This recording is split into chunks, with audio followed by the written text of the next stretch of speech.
So over here we got my latest creation, which is a 1 kilogram load cell over here, which is mounted onto this little 3D printed scale that I made. So there's the base, there's the platter.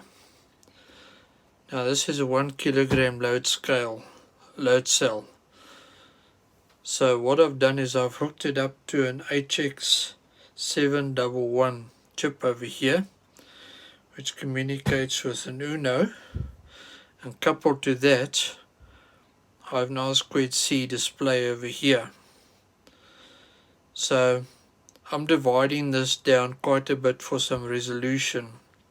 So as you can see, we have a range of 1 kilogram, but we are reading down to fractions of a gram, in fact a tenth of a milligram. So that over there is micrograms.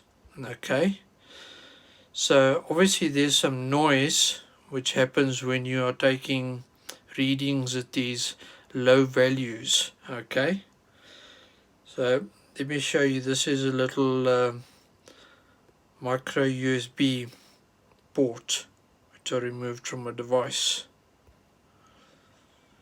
So let's stick that on the scale and see what that weighs.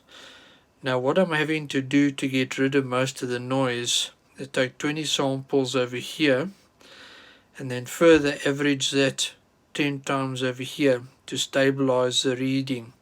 So that's why this updates quite slowly.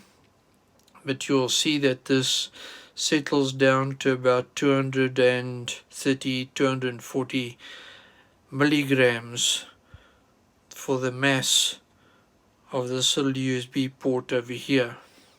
Okay, so we are able to measure the mass of fairly small objects, even though this thing can measure up to a kilogram.